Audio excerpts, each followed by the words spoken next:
What's going on, it's Chalk here, and you're watching the Newcastle United end of season review for 2016-2017.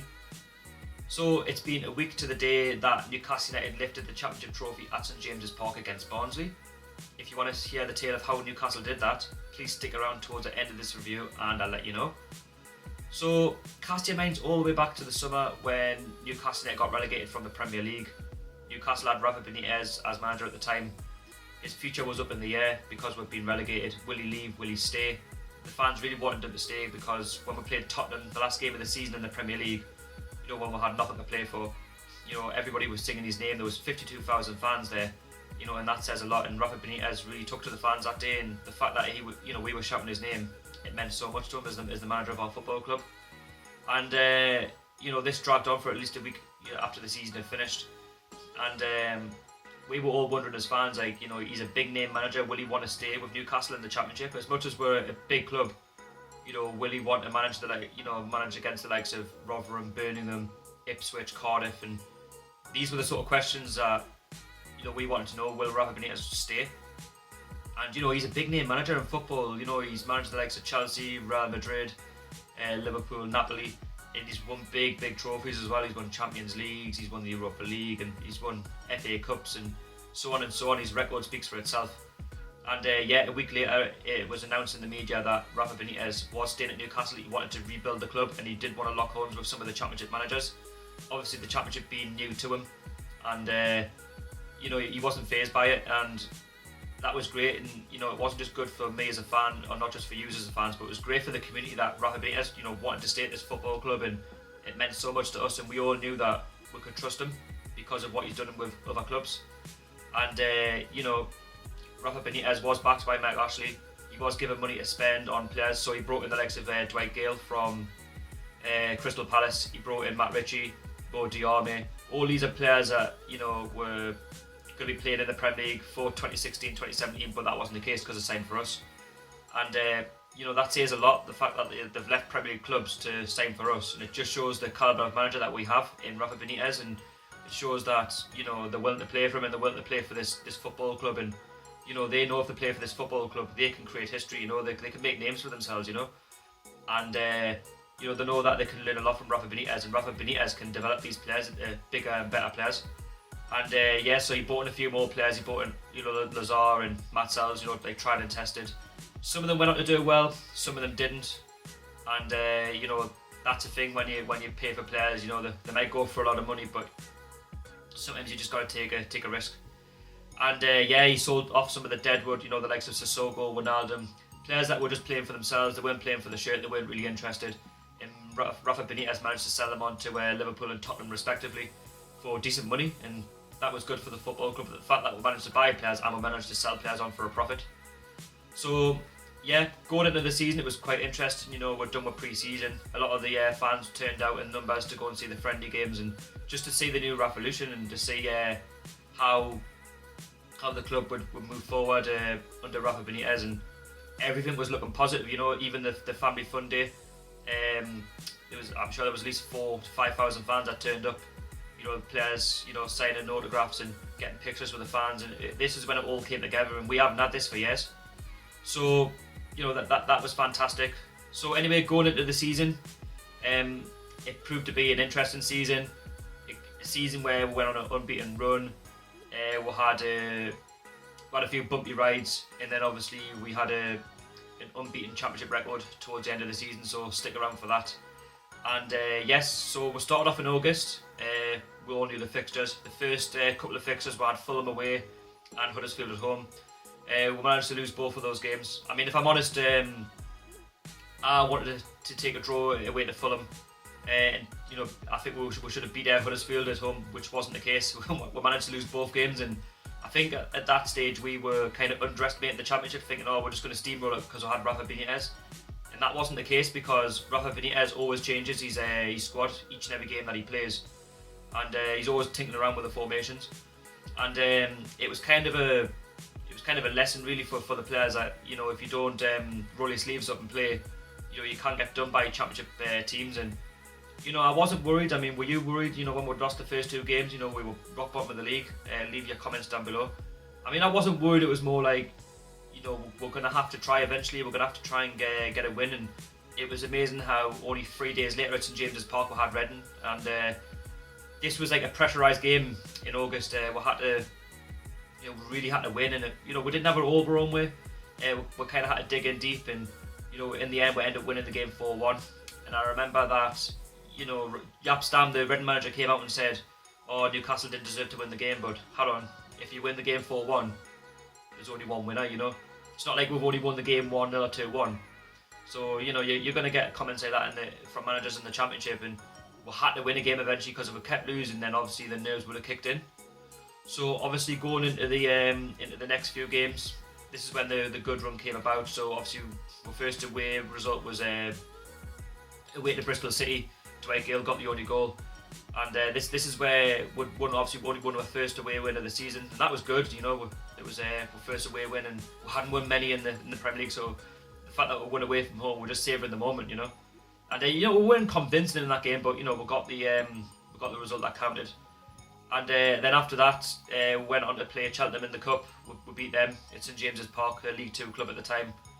And then obviously we had our first major real test at St James's Park. We played Brighton and Old Albion, and these were a team that were challenging for the Championship title. And Newcastle won 2-1 in the end, and I think it was a convincing win really. Newcastle pretty much bossed that game, and we could have scored 3 or 4 more if we took our chances. So anyway, going into September, the run kind of continued, the winning run, and Newcastle went on to beat Derby 2-0. They had a massive away win away to QPR, beat them 6-0, and then after that, that's when we played Wolves twice. We had to play them at home first in the league. We got beat 2-0. I think we kind of underestimated Wolves, the fact that, it's only Wolves, don't worry, we've just won 6-0 away from home. We'll come back and we'll come back and beat them, don't worry about that. And I think Wolves were the better team. That outpassed her, they could have scored 3 or 4 more. If they were better in the final third. I just don't think we were up for it in that game. But we had a chance to rectify that. We'll play them in the next round of the AFL Cup at home on a Tuesday night. And we managed to beat them 2-0. It was much better by Newcastle, they were passing the ball about really well. Rafa made a few changes, and it was just important that we turned it around, and we made up for lost time. And this is when the real good times were coming in the cups, because we don't really do well in the cups, and the fact that we'd just beaten Cheltenham and Wolves, going through to the next round was a massive thing for this football club and the fans. Obviously Newcastle went on to play Preston, I'll tell you that shortly. So obviously after that, we drew 1-1 with Aston Villa away from home. We should really have beaten them. Newcastle dominated the whole game up to the last 15 minutes, and then obviously Villa scored late on, so we dropped 2 silly points, really, a game that we should really have wrapped up and got the 3 points. And then obviously after that, we had one of the funniest results of the season. At St James's Park, we played Norwich, and we beat them 4-3. Norwich, I remember at one point, were 3-1 up. They should really have wrapped the game up, but Newcastle somehow in the last 15 minutes came back and scored 4 goals.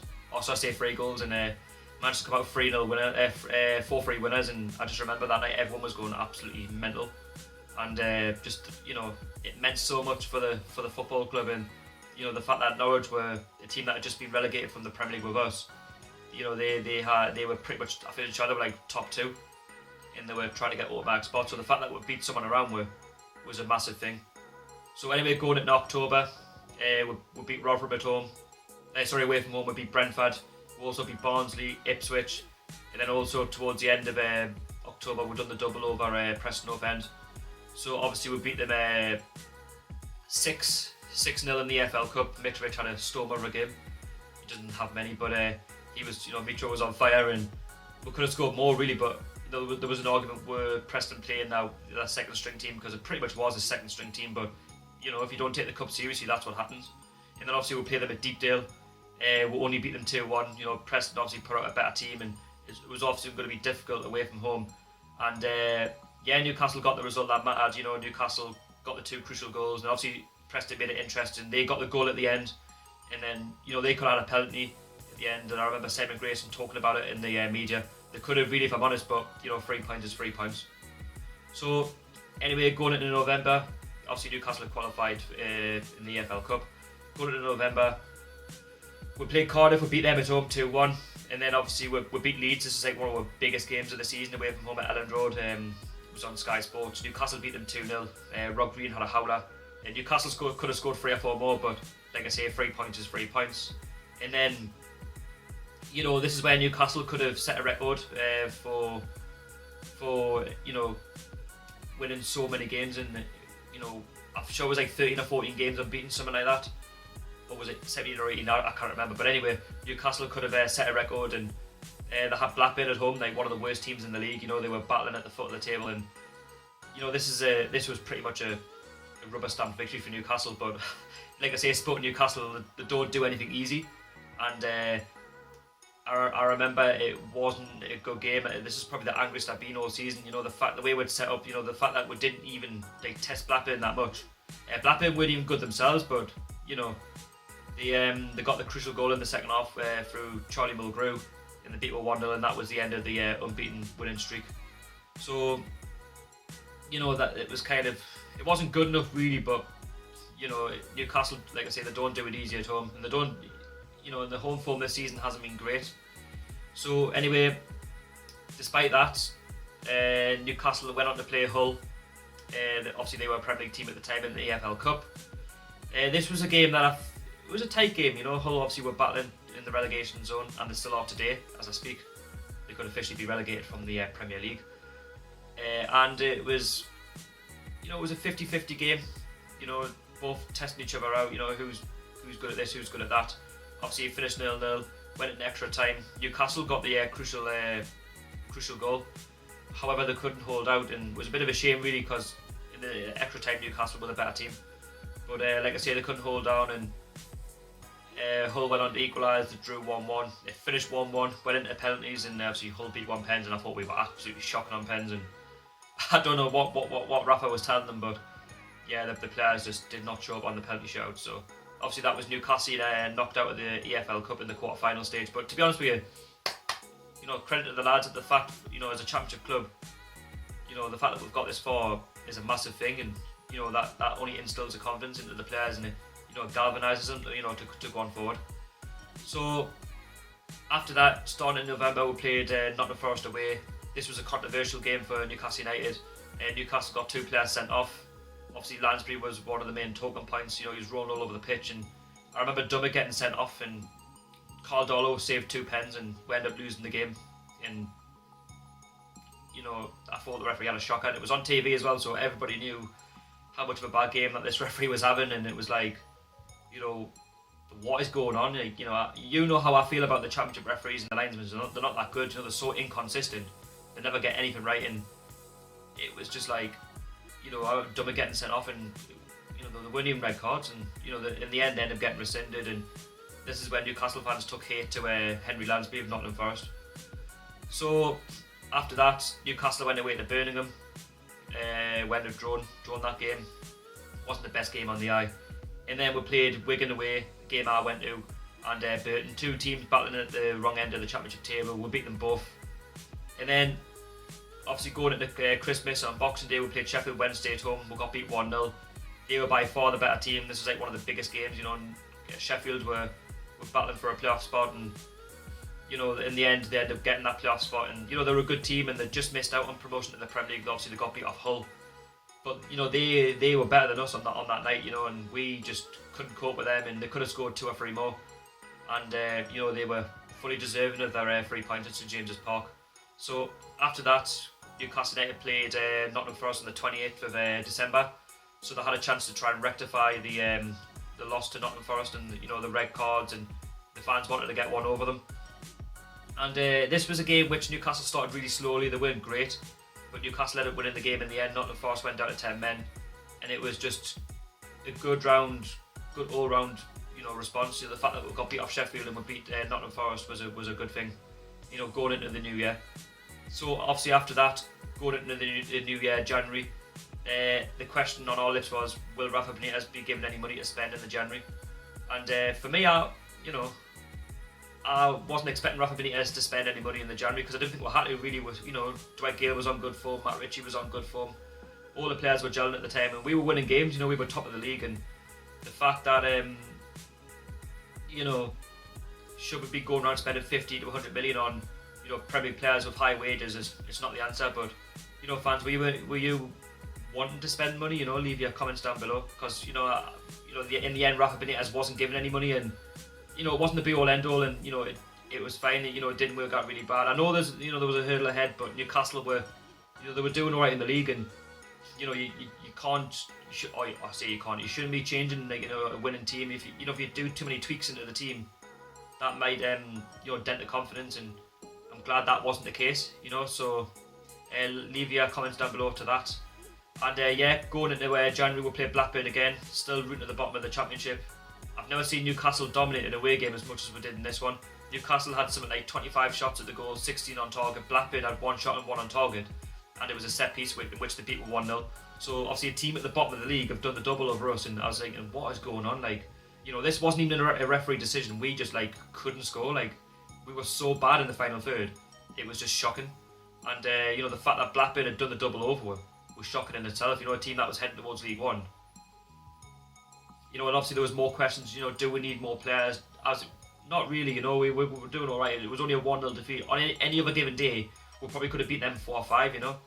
So obviously after that, after losing to Blackburn, we got drawn to Birmingham in the FA Cup, and we ended up drawing that game. So obviously we had to go to a replay at St James's Park. And then after that, Newcastle played Brentford at home. We beat them. And then obviously after that, we played Birmingham again in the cup replay at St James's. We beat them. We qualified. Then we went on to Oxford and we in the FA Cup. And this is where we started to believe that is the magic of the FA Cup working for Newcastle, because how bad we've been in the past in the cups. They haven't been brilliant.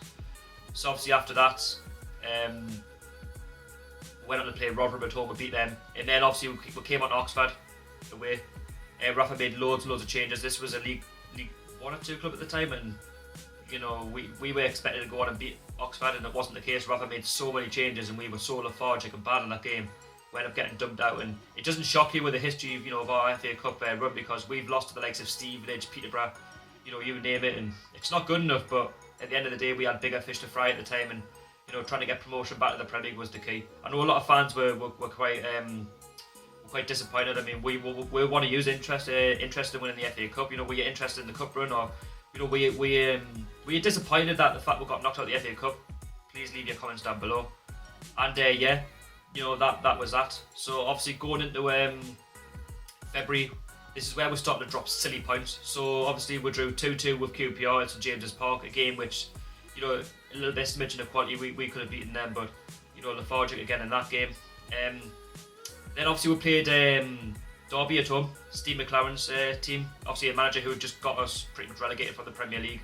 They were battling well in the playoffs, doing well, going into good form as well. And I remember it wasn't an easy game for Newcastle. We had to be patient. We came out 1-0 winners. It was a brilliant goal in the second half to win the game. And 3 points, 3 crucial points for Newcastle United going marching on in the Championship. And then obviously after that, went on to draw 2-2 with Norwich, and then obviously that was a game which Carl Darlow had a howler. Newcastle were winning at the time, and I kind of would take a point away to Norwich at the fact that we'd dropped 3 points so easy at Norwich away from home in a relegation battle, and we could have got 3 points, but like I say, it just wasn't to be. And then obviously after that we played Aston Villa. It's St James's Park, a team that we don't really like. The fans don't really get on well with them, and so going into this game, Henry Lansbury made his move from Nottingham Forest to Aston Villa, and it was a game full of controversy, and Newcastle ended up winning the game 2-0 in the end. And Henry Lansbury, he scored an own goal at the end. He was getting laughed at. He scored an own goal in the Gallagher of all places, and karma does really bite. And I just remember he was getting so much abuse, and you kind of did have to feel sorry for him, but at the end of the day, if you cheat or say anything bad about the football club or anything like that, karma's going to come back and bite you, and what goes around comes around at the end of the day. So we ended up beating Aston Villa 2-0. Villa weren't really doing well in the league. I think they were something like 17 for 18 at the time, don't question it. But they were looking at the wrong end of the Championship table instead of looking up. And then obviously after that, Newcastle went on to draw 2-2 with Bristol City at home. What the heck?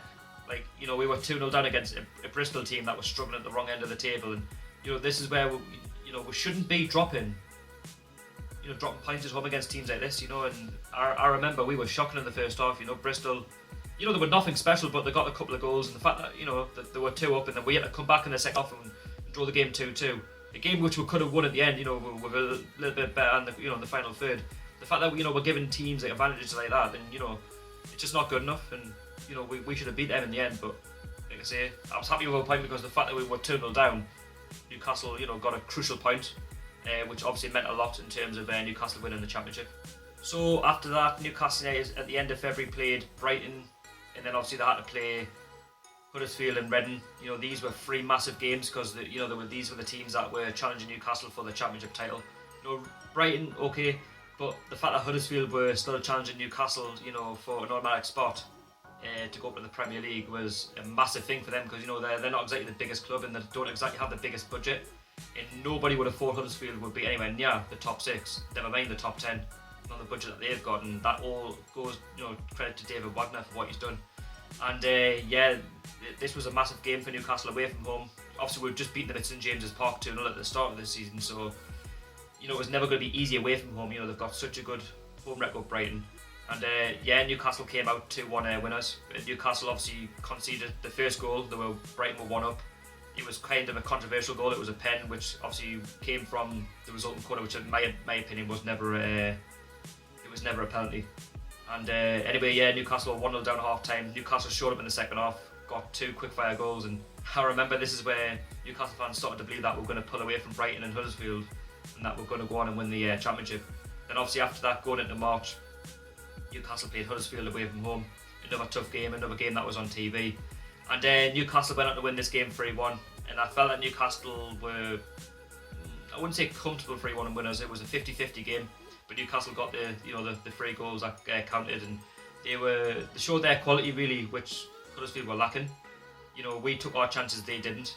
And then obviously after that, we played Reading, who also were kind of a contender for the automatic spots. We went down to Reading on, I think it was a Tuesday or Wednesday night, and went have drawn 0-0. It wasn't the best of games, but the fact from those 3 games that we picked up 7 points out of 9 was massive. If you told me that we're going to pick up 7 points out of 9 from those 3 games, I would have snapped your hand off. And that's credit to the lads. And we all believe now that we had such a good gap from Brighton and Huddersfield that we're going to go on and just cruise and win the league. That wasn't the case, and as I go on in this review in the month, that wasn't the case. Results went against her. And after that, Newcastle went on to play Fulham at St James's Park. They beat with 3-1, and you're thinking, how do we get beat 3-1 off Fulham? They were a team, trying to battle for the playoffs at the time. I think they were like 7th or 8th in the table, and they were the better team. They beat with 3-1, and we couldn't live with Fulham really, and they were probably the best team. I think that's played at St James's Park. Tom Kearney, pulling the strings for Fulham. He scored an absolute worldie in the first half, and we couldn't live with any of their players, their pace, their determination, their desire to get forward, and we just looked tired of those last 3 games. So obviously that was that, and then obviously played Birmingham again at St James's Park. Away from home. We drew 0-0. That was another disappointing result. So obviously we'd already dropped 4 points, and Brighton and Huddersfield were gaining ground on Newcastle at the time, and it wasn't good reading, but like I say, you've got to stay consistent in the championship, and at that period we were kind of like just stumbling towards the line, and that goes into the next few games that Newcastle went on to play. Obviously we had 2 crucial games at St James's Park. We had to play Burton and Wigan. Wigan then Burton.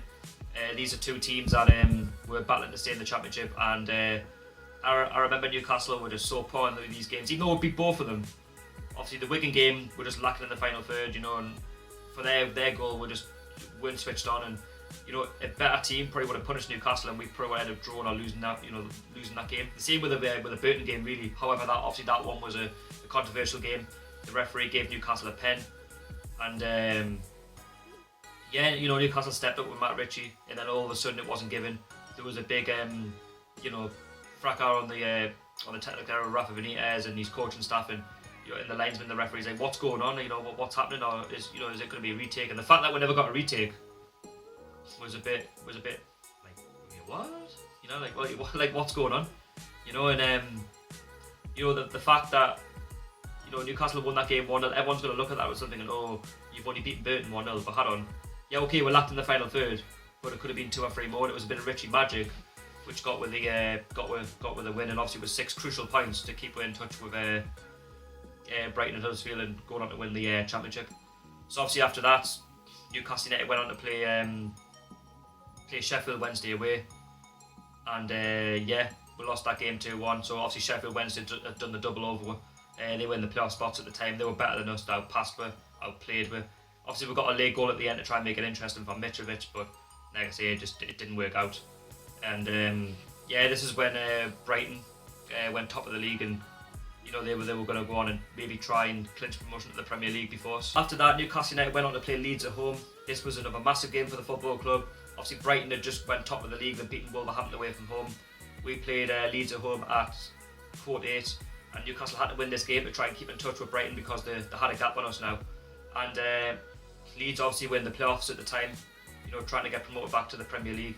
And I remember this was a game that Newcastle dominated. Obviously at the start of the game, Leeds put Newcastle under a bit of pressure. Caldwell pulling off some saves, and then obviously Newcastle grew into the game, and Rob Green was pulling off save after save after save, and Newcastle, you know, were unlucky really. And obviously in the second half, Newcastle went on to score, just, you know, 1-0 up, brilliant. And then Newcastle dominated the game, and then it was obviously like the last, I think it was like the last minute of their stoppage time. Leeds scored in the end. Chris Wood making it 1-1, and that was like a soccer punch. Thinking, hold on, Newcastle were 1-0 up. We've dominated this game. How often we scored, you know, 2 or 3 more goals on top, and you know we dropped 2 silly points. And this was at the point where I thought Newcastle aren't going to win the league. You know, we're going to end up finishing second, and we're going to give it away. And if not worse, you know, we're going to end up going in the playoffs. And then obviously, you know, it was a bit of a disaster night. You know, it was probably one of our best home games of the season. And the fact that we dropped 2 points like that was just shocking. And obviously you question Lascelles and Darlow and, you know, what was going on. You know, who was picking up Chris Wood. And then obviously after that, Ipswich away on Bobby Robson Day, rest in peace, legend. And this was a game which you'd think Newcastle should go on and win to try and have any realistic chances of getting top spot. And you know, Ipswich haven't been the best team this season, haven't been the best team to watch. But the fact that, you know, we never showed up, the fact that we've made Ipswich look fantastic. The beat were 3-1 in the end, it was shocking, and this is where I thought, nah, that this is it, like what's going on, we're going to bottle this. And this is where Brighton were confirmed as promoted to the Premier League. We hadn't quite done it just yet, but I remember travelling home that night thinking, oh, what have we done, like what is going on, like, you know, we were top of the league cruising, and now Brighton are, you know, promoted to the Premier League. They hadn't done it quite as champions yet.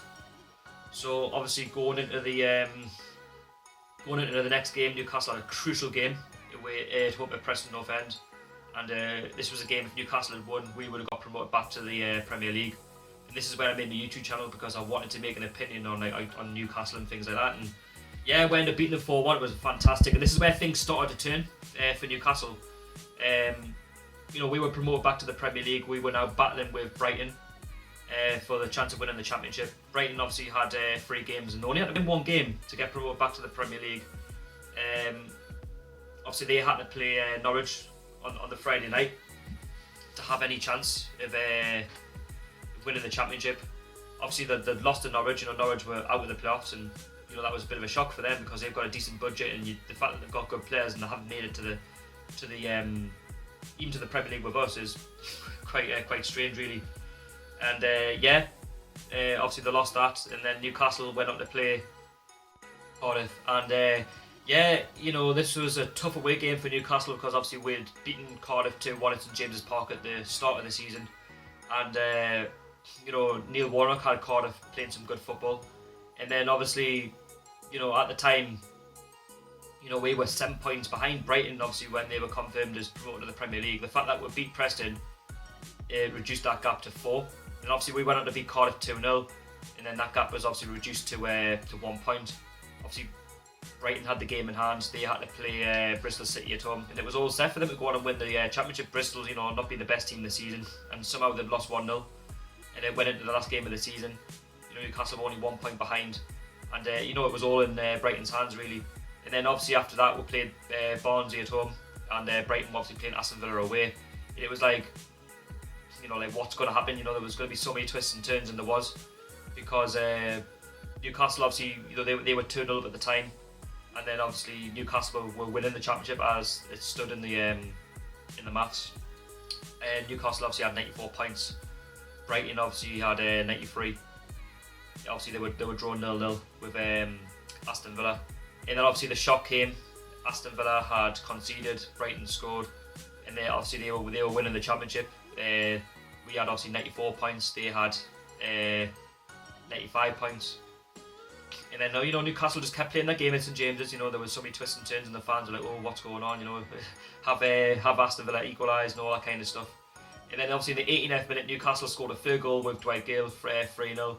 The fans were still happy. The fact that we've been promoted back to the Premier League. We hadn't, we obviously wanted to win the championship, but we didn't really think that Villa were going to come back. They were down to 10 men. And then it was strange, because after we scored with Dwight Gale to go 3-0 up, the news that came through that Jack Grealish had scored for Aston Villa to make it 1-1, and the stadium went absolutely erupt. Like, we couldn't believe it. Newcastle were going on to win the championship. Obviously, Newcastle game had finished 3-0 against Barnsley, and then we were still waiting on the Aston Villa Brighton result. And then at the end, that Jack Grealish goal to equalise was enough for Newcastle to win the championship, and the stadium was just, that day was fantastic. The stadium was going mental. Everyone was singing "We Are the Champions." The fact that we turned around a 7-goal point deficit was fantastic. And it was good for the football club that Rafa instilled confidence into the players to go on and get the last vital 3 points. So obviously Newcastle confirmed as champions. Just a few talking points now. Obviously we're promoted back to the Premier League. Rafa Benitez obviously has spoken to the football club. He's going to get backed with money. Mike Ashley's going to give him every last penny in terms of the promotion, player sales, and all that kind of stuff. And it's fantastic. That Rafa Benitez is staying at the football club, and we can now progress together. In terms of transfers, I would like to see somebody like Tom Kenny come in from Fulham. Someone who's got a bit of creativity, someone who's got a bit of know-how on the pitch. A young centre mid who can grow into the football club. He's a box-to-box player. He's not afraid to have a go. And I would like to see someone like Tammy Abraham come in as well from Bristol. But in terms of Premier League quality, I would like to see the likes of Atu come back from Chelsea. I'd like to see Zabaleta come in as well, and just a few players. Please let us know down below who you'd like to see at the football club, because at the end of the day, we're not going to have the biggest budget. The likes of Chelsea and Man City, they can go and spend 200-300 million on players. And one of their players could probably outclass our whole our team in terms of budget and value. And the fact that we're promoted now, and next season I expect Newcastle to push on to bigger and better things. For the first season, 10th to 15th, I'll be happy with that. Where would you like to see Newcastle finish next season in the Premier League? Please let us know down below. And it's been absolutely fantastic. Obviously there's no Sunderland in the Premier League next season. They've been relegated, so we've got no derby. And not really. Obviously I would like to see them back soon, because obviously you do miss the derbies, but like I say, it is what it is. Also a shout out to Max Opinion. He's a Newcastle United YouTuber. Please check him out. I'll leave a link down below. He talks everything Newcastle United. He's a new YouTuber. Offer him some support, and tell him I sent you. And like I say, what a season it's been. It's been absolutely fantastic. Thanks for all your support this season as well. I'll be doing some videos in the Premier League next season as well, when I can get into the games. Anyway, it's been Sharky. Please like, subscribe, join us in the rest of the world. I'll see you in the next one.